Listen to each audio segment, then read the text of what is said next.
Assalamualaikum teman-teman. Rencananya aku mau charge. Kalau di Turki ini katanya charge atau jalan-jalan ke kota gitulah ya, lihat-lihat pasar kayak gitulah istilahnya kan. Sambil aku nunggu anak aku selesai mandi, siap-siap, aku buat video. Jadi teman-teman, suasana hati aku ini sedang tidak baik-baik saja. Pokoknya suasana hati yang lagi tidak enak lah kayak gitu ya. Kalau dalam bahasa Turkinya moralim bozuk. Jadi pas aku dengar tadi suami aku bilang, ya udah kamu pergi sana jalan-jalan ke kota, happy-happy lah. Makanya walaupun aku sebenarnya lagi pilek, ini lagi demam, pas aku dengar ke kota gitu kan aku jadi senang. Jadi pileknya itu aku sampingkan dulu ya.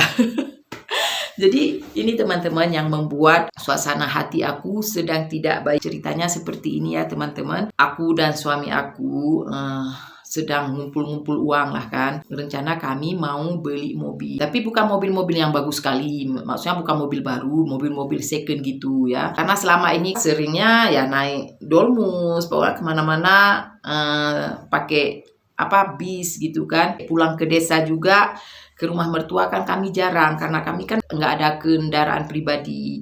Nah kalau naik kendaraan umum itu sedikit susah juga. Sebenarnya kalau dipikir sekarang ini untuk di Turki ini kita beli mobil sebenarnya nggak ada hematnya karena bensinnya aja udah 40 lira. Kawan aku bilang kayak gitu. Kalau kawan aku ini memang suaminya ya ada motor gitu. Makanya dia tahu harga bensinnya. Suami aku itu dia pingin ada kendaraan itu biar bisa lebih leluasa kalau dia pulang dari Silifke ke Karaman itu untuk kerja jadi lebih leluasa. Kayak kemarin itu kan aku sakit ya yang tengah malam itu. Ya karena nggak ada kendaraan pribadi, suami aku udah panik waktu aku sakit. Untuk pulang ke Karaman ini kan sedikit sulit karena nggak ada kendaraan pribadi ya terpaksa suami aku nunggu sampai besoknya untuk pulang gitu. Bisnya itu baru ada pagi jam 8. Makanya suami aku sangat butuh ya, kami perlu mobil ini karena butuh. Nah gitu. Masalahnya gini teman-teman, kami kan udah ngumpul uang ya sekitar 6 bulanan gitu ya untuk mendapatkan mobil ya. Kami hemat-hemat. Enggak taunya uang suami aku itu raib di bank teman-teman. Makanya suasana hati aku nggak enak gitu karena ya cita-cita aku udah banyak kali kalau ada mobil ini aku pinginnya ke Capadocia. Jadi aku pingin kali ke situ.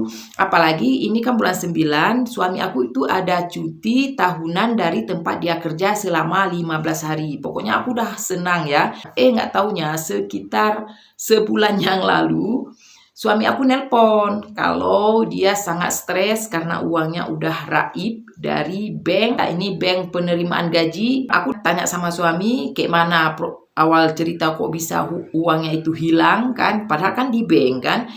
Jadi kalau menurut keterangan suami aku, awalnya dia nggak tahu apa-apa, katanya tiba-tiba dari pihak bank itu nelpon. Pihak bank ini nanya apakah suami aku ini melakukan penarikan sekian-sekian. Jadi suami aku kan heran, dia kan nggak pernah nari uang segitu banyaknya karena memang uang itu dipersiapkan untuk beli mobil. Berarti udah dihack ya, kayak gitulah istilahnya. Pokoknya ada penarikan di luar jalur lah kayak gitu, yang orang lain lah, yang bukan suami aku, udah itu langsung dibekukan, diblokir supaya nggak bisa narik lagi. Nah sekiranya pihak bank mungkin nggak kasih tahu ke suami aku, bisa jadi udah raib semuanya ya teman-teman. Makanya aku sangat stres gitu kan. Suami aku pun sangat stres ya, tapi sekarang udah mulai normal juga ya. Tapi waktu itu sekitar seminggu suami aku itu memang stres. Nah aku memang ada bilang sama suami aku untuk kita print rekening koran, udah itu kita penarikannya kapan-kapan aja kan. Aku kasih tahu ke suami aku kayak gitu, udah itu lapor polisi. Rupanya suami aku bilang apa yang aku bilang itu sudah dilakukan semua oleh pihak bank. Aku udah bilang lapor polisi, kasihan juga uangnya itu bukan sedikit ya, kalau menurut aku banyak itu uangnya ya. Nggak taunya suami aku katanya kalau lapor polisi ribet naik mahkamah lagi, sedangkan dia lagi kerja gitu. Nah, padahal aku udah kasih tahu libur aja lah sekitar berapa hari untuk menyelesaikan ini kan. Nah, memang uang kita bisa jadi mungkin kembali. Kalau enggak ya katanya yang ada buang-buang waktu, pekerjaannya itu nanti terbengkalai. Nah, suami aku bilang kayak gitu. Jadi aku juga ada tanya sama kawan aku kan, Jadi masalah apa benar uang di bank bisa hilang, karena aku selama ini yang aku pikir uang itu yang hilang itu biasa di Indonesia. Nah, di Indonesia sering ya kejadian kayak gitu, nanti uangnya hilang di bank, dihack kan, kayak gitu. Aku di Turki belum belum pernah tahu apakah ada hal seperti itu. Pas aku tanya sama kawan aku bilang memang ada. Di Turki juga pernah kejadian seperti itu, tapi bukan kawan aku ini, tapi kawan dia orang Turki. Uangnya juga hilang di bank gitu. Nah, itu kalau menurut kawan aku penyebabnya bisa jadi kan ada e-banking ya, rata-rata pakai e-banking. Kalau di tempat kita ada yang pakai, ada yang enggak kan. Kalau menurut kawan aku ya, aku kurang paham juga karena aku nggak suka pakai e-banking. Jadi kalau kita belanja secara online atau apapun itu, akun kita langsung kita hapus biar nggak tersimpan. Itu menurut kawan aku. Kalau aku kalian tanya misalnya kayak mana itu, aku nggak ngerti karena aku nggak pernah pakai e-banking. Memang aku nggak tertarik dengan e-banking. Aduh teman-teman, suara aku ini makin nggak jelas saja ya, karena aku udah banyak ngomong. Sedangkan suami aku, dia suka ya belanja dengan e-banking. Mungkin bisa jadi karena itu ya, karena dia sering belanja, udah itu lupa hapusnya ya. Kalau menurut kayak keterangan kawan aku tadi itu, mungkin bisa jadi ya. Disitulah ya dihack. Pokoknya aku kalau itu kurang ngerti teman-teman. Sepertinya anak aku udah selesai. Jadi udah dulu videonya. Walaupun sakit kayak gini, suara aku udah kayak gini. Kalau untuk jalan-jalan kayak semangat gitu ya. Ini lagi dalam perjalanan nunggu angkot. Jadi teman-teman udah kelewatan ya angkotnya. Di sini angkotnya bakalan lewat 20 menit atau 30 menit sekali. Nah, itu karena angkotnya udah lewat, udah kelewatan kami kan. Padahal aku udah panggil kan tadi. Ya udah, aku harus nunggu sekitar 20 atau 30 menit lagi ya. Teman-teman, aku kayak pilek gitu kan, kayak sakit kepala gitu, tapi maksain diri juga ke pasar ya. Siapa tahu aku nanti sembuh ya kalau udah jalan-jalan ke pasar ya kan. Udah di pasar kayak tambah pusing aja aku nih. Gini teman-temanku, kayak mual. Aku mual gitu ya teman-teman ya. Mual sekali. Jadi yang pertama ini aku shopping dulu ya. Baru cari makan. Ini suaraku agak paro kan teman-teman. Jadi aku shopping dulu, lihat-lihat dulu. Gitu kan.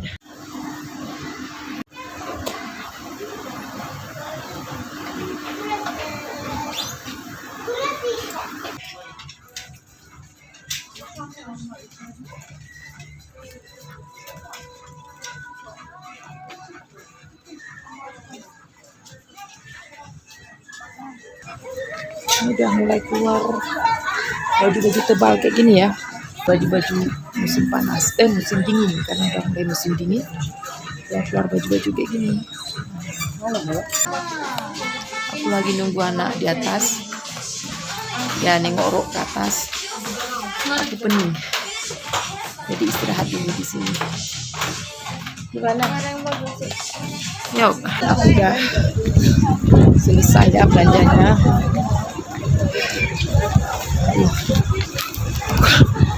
Jadi ini kami lagi cari makan. Nah, kalau udah cari makan di Turki ini aku kadang bingung sendiri ya. Wah, bingung sendiri. Enggak kayak di Indonesia lah ya. Banyak pilihan. Kalau di sini menurut aku ya gitu-gitu aja ya. Ini untuk anakku, dia belum dapat baju, dia belum dapat rok, dia lagi cari rok. Nah, jadi ini kami sedang cari-cari rok ya. Jadi pilihan aku ke tahu servis ya. Oh, udah 100. Halo.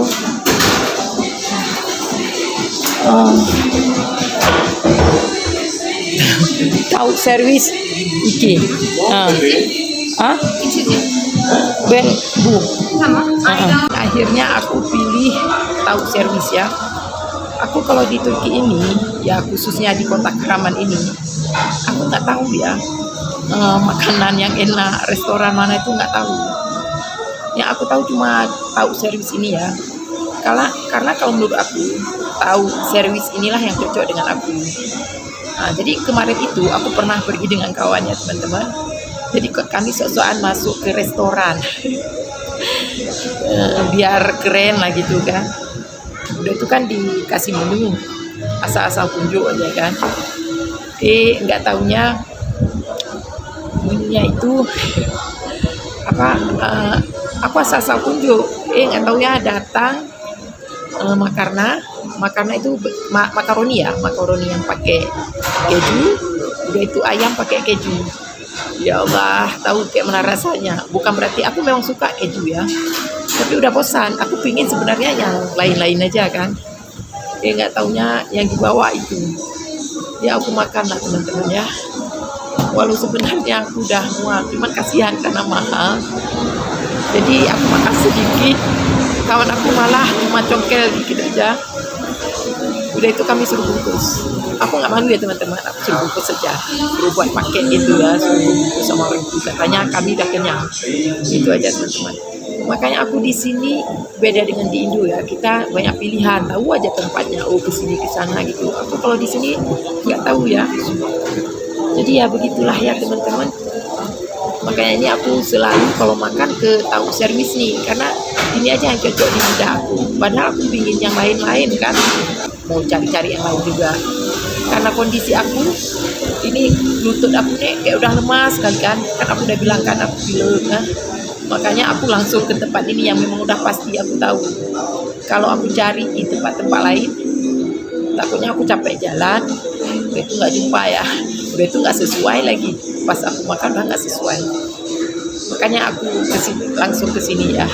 Jadi teman-teman, beginilah ya tampilan tahu servisnya. Nah, kayak gini tampilannya. Aku udah kan aku udah bikin. Siapa? Yang untuk barang tuh? Jadi aku cuma ini aja ya yang berkenan di aku ya. Dari tadi dah ada ibu. Pokoknya yang cocok dengan aku. Makanya kalau ke kota aku ini aja aku pesan. Tapi ini harganya aku lihat misal sebulan nggak kesini harganya udah lain lagi. Nanti udah kita datang sebulan nanti harganya udah lain lagi. Pokoknya nggak pernah harga yang aku pergi dari awalnya cuma 62 TL, nggak pernah kayak gitu. Asal aku balik naik 75 TL, udah itu naik. Pokoknya kayak gitulah teman-teman ya. Oke teman-teman, aku makan dulu, nanti kita lanjut lagi ya. Udah malam kayak gini ya teman-teman. Nggak malam sih, mau maghrib. Gawat.